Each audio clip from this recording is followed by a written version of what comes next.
Molt bones i benvinguts a un nou vídeo d'aquest canal. Avui parlarem d'un dels conflictes derivats dels límits fronterers després de la independència dels estats americans. La retirada d'Espanya dels seus antics dominis americans no va ser ni molt menys pacífica, però el cert és que les relacions entre els països que naixerien després d'aquestes independències tampoc ho seria. Avui parlarem d'un dels conflictes importants que va tenir lloc al llarg del segle XIX entre aquests estats sud-americans, concretament entre Xile, Bolívia i Perú. De fet, és la raó per la qual Bolívia és, avui en dia, un dels dos únics estats sud-americans que no té sortida al mar. Avui parlem d'una guerra que ha tingut conseqüències polítiques i diplomàtiques que arriben fins als nostres dies. Avui parlem de la Guerra del Pacífic.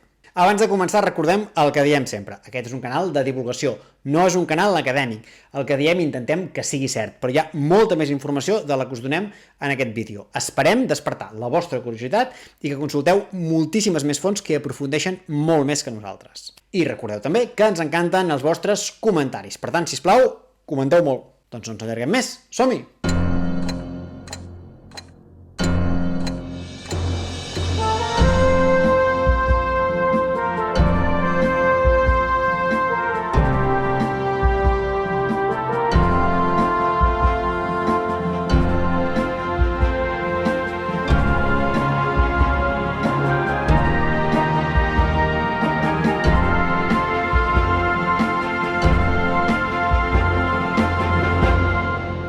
Bé, en primer lloc, posem-nos en context. A principis del segle XIX comencen els processos d'independència de les antigues colònies americanes espanyoles. Seria un procés una mica desordenat, en el sentit de que la construcció d'aquests nous països va ser una mica més aleatori del que avui en dia reconeixem.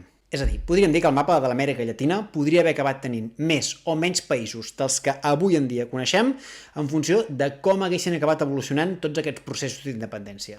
En qualsevol cas, però, l'element que més ens interessa avui és entendre les disputes frontereres que es van originar per com es va acabar vehiculant tots aquests processos. Al final es van agafar delimitacions administratives de l'antiga administració colonial i es van trasplantar a fronteres internacionals, entre països independents diferenciats. Això plantejava una sèrie de problemes, sobretot perquè quan es tracta de països diferents, les seves fronteres és molt important que estiguin clarament delimitades.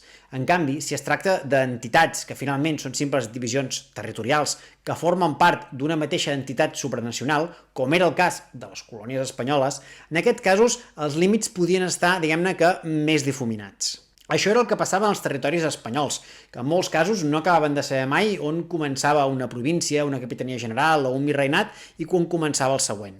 Però com que tots formaven part del mateix imperi, això era menys important. En canvi, si del que estem parlant és d'estats, la cosa canvia. No és el mateix que un recurs estigui a una banda o a l'altra de la frontera, perquè això augmenta o disminueix la teva capacitat d'autoabastir-te d'aquest recurs i, per tant, també la teva dependència d'estats estrangers. I, evidentment, quan es tracta de discutir límits internacionals, la cosa es posa bastant més seriosa i posar-se d'acord és sensiblement més difícil. Així doncs, al llarg dels segles següents de la independència, tindríem moltíssims conflictes territorials oberts per a aquestes qüestions.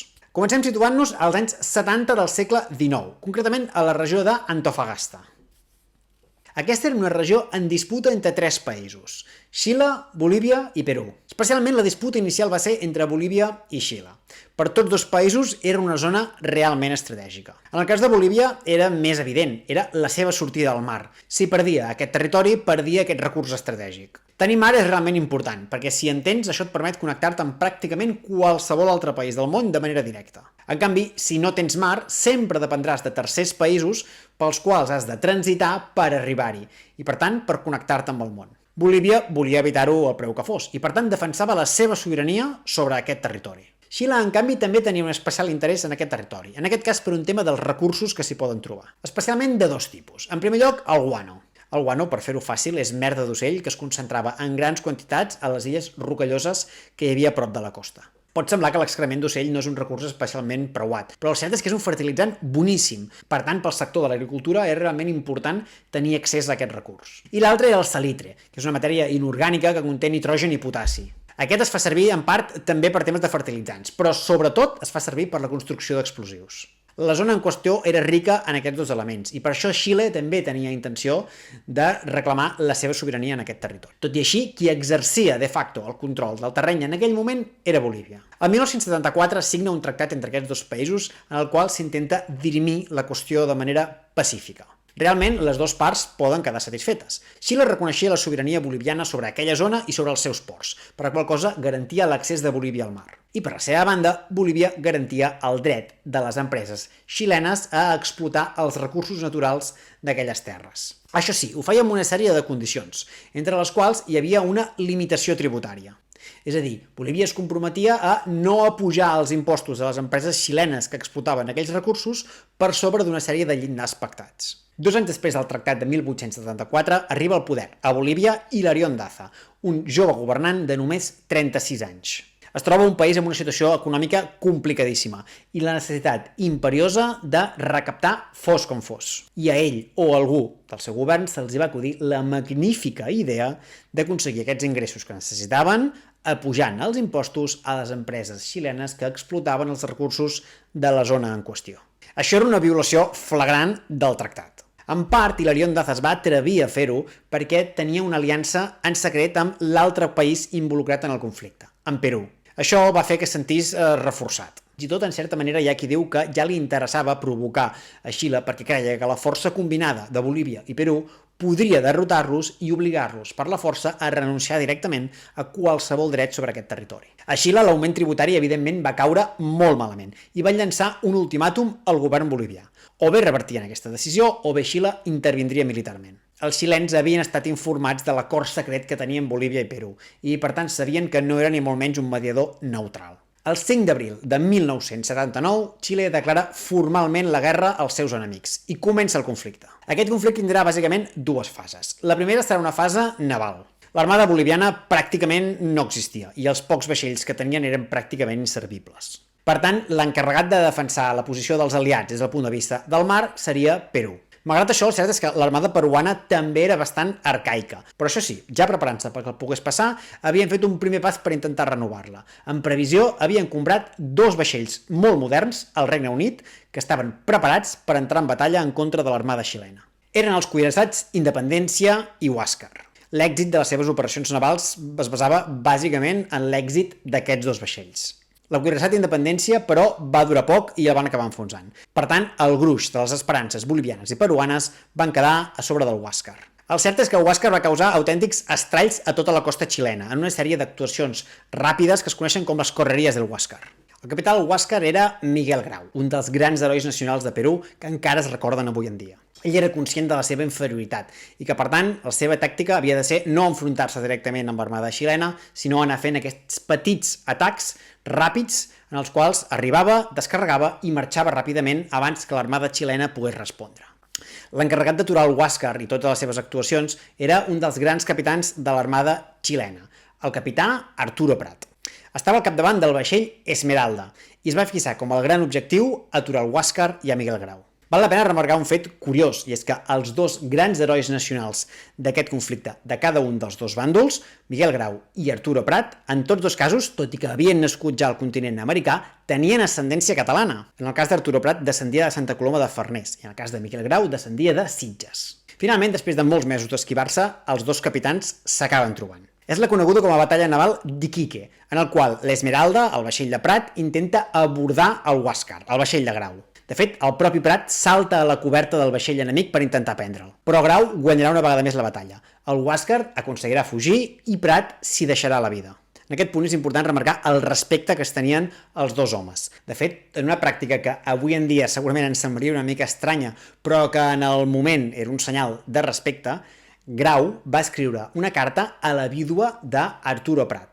La correspondència que s'intercanvien és realment interessant i, efectivament, demostra que Grau tenia un enorme respecte i reconeixement pel seu adversari ja difunt. Digníssima senyora, un deure sagrat m'autoritza a dirigir-me a vostè i sento profundament si aquesta carta contribueix a augmentar el dolor que avui estic segur que la domina.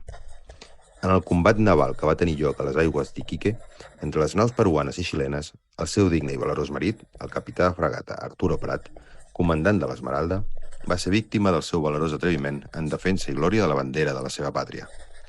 Deplorant sincerament un esdeveniment tan infaust i acompanyant-la en el seu dol, compleixo amb el trist deure d'enviar-li les seves pertinences.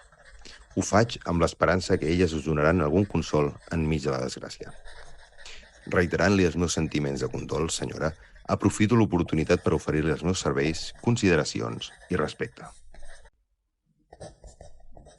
Distingit senyor, he rebut la seva fina i estimada carta. En ella, amb la hidàlguia d'un cavaller antic, es digna vostè acompanyar-me en el meu dolor, deplorant sincerament la mort del meu marit, i té la generositat d'enviar-me les seves pertinences, que per mi són d'un valor inestimable, com l'espasa que porta el seu nom gravat. No cregueu, senyor, que sigui la meva voluntat culpar el cap del Huáscar de la mort del meu marit. Per contra, tinc la consciència que vos, que teniu el gest d'associar-vos al meu dol i posar en valor el nom i la conducta del meu marit, que una persona amb un cor tan noble s'hauria interposat, si l'hagués pogut, entre el matador i la seva víctima, i hauria estalviat un sacrifici tan estèril per a la seva pàtria com desastrós per al meu cor. No puc deixar d'expressar que és altament reconfortant, enmig de les calamitats que origina la guerra, presenciar el grandiós desplegament de sentiments magnànims. Profundament reconeguda per la cavallerositat del seu procedir cap a la meva persona i per les nobles paraules amb què es digna honrar la memòria del meu marit, m'ofereixo molt respectuosament de vostè. Grau seguiria fustigant l'armada i la costa xilena durant bastants mesos més. Finalment, però, la seva última batalla seria la coneguda com a batalla d'Angamos. Aquesta batalla va ser una victòria decisiva a favor de l'armada xilena. El propi Grau va perdre la vida i el Huáscar va acabar capturat pels xilens que el van arreglar i va passar a servir a la seva armada. Per tant, els peruans haurien de veure com el Huáscar, el seu vaixell insigne, girava els canons contra ells mateixos. Un cop guanyada la batalla al mar, Xile es va concentrar en la batalla a terra. Aquí els aliats, el cert és que tampoc van donar la talla. L'exèrcit xilè va apallissar l'exèrcit combinat de bolivians i peruans. El cas de Bolívia és especialment sagnant, perquè la derrota que els van infligir va ser tan significativa que van acabar deixant tirat a Perú i sortint del conflicte per la seva banda. Això és especialment lleig perquè recordem que l'inici del conflicte va ser entre Xile i Bolívia, i al final Perú hi entra donant suport al seu aliat bolivià. Doncs al final es va trobar lluitant ell sol contra Xile. Bé, en qualsevol cas, el seu èxit en solitari, evidentment, no va ser gaire més gran. Les tropes xilenes, el 1881, van arribar a ocupar la capital peruana, Lima. La situació era bastant desesperada i les possibilitats peruanes de guanyar la guerra el cert és que eren pràcticament inexistents. Malgrat això, és cert que va aconseguir resistir bastant i, per tant, tot i que no podien guanyar la guerra, tampoc acabaven de deixar que fos Xile qui la guanyés. I aquí és quan apareix una altra derivada important que afectarà el devenir de la guerra. Tota l'estona estem parlant de la frontera nord de Xile, però aquí li sorgeixen una sèrie de problemes a la seva frontera sud. A la part més austral de Sud-amèrica és on hi ha la zona de la Patagònia, un territori que havia estat pràcticament desocupat per la colonització europea i que en aquell moment estava en disputa entre dos estats que històricament han estat bastant enfrontats, Xile i Argentina. Xile reclamava una porció molt més important de Patagònia de la que té avui en dia, però Argentina era conscient que en aquell moment Xile estava destinant totes les seves energies a la Guerra del Pacífic i, per tant, no es podia permetre un altre conflicte simultani a la seva frontera sud. Això ho aprofita per forçar els xilens a arribar a un acord que sigui més beneficiós pels interessos argentins. Els xilens, a contracor, però conscients de la situació de precarietat a la qual es trobaven, acaben acceptant el conegut com a Tratado de Límites, de 1881. En aquest tractat, els xilens reconeixen la major part de les pretensions argentines sobre la Patagònia i d'alguna manera podrien dir que enterren la seva vella aspiració d'expandir el seu país cap al sud a banda i banda dels Andes. Però aquesta situació va fer veure a Xile la necessitat de tancar ràpidament la carpeta de la Guerra del Nord, perquè això el deixava en una situació de clara vulnerabilitat respecte a altres dels seus competidors. Així, acaba forçant els derrotats de la guerra en aquell moment a signar un tractat de pau. Aquest tractat serà conegut com el Tractat d'Ancón, que implicarà importants cessions territorials per part dels derrotats. En primer lloc, per part dels bolivians hauran de cedir les regions d'Antofagasta i Atacama, que eren, insistim, la seva única sortida al mar, i per tant, a partir d'aquell moment queden aïllats per altres països i sense accés directe a l'oceà. I en el cas peruà també suposarà cessions doloroses, com són les regions d'Arica i Tarapacá. La combinació d'aquests dos tractats dels quals hem parlat, el Tractat de Límites amb Argentina de 1881 i el Tractat d'Ancón amb Perú i Bolívia de 1883, és el que conformarà d'alguna manera l'estranya forma que té avui en dia Xile, perquè el sud va haver de renunciar a expandir-se cap a l'est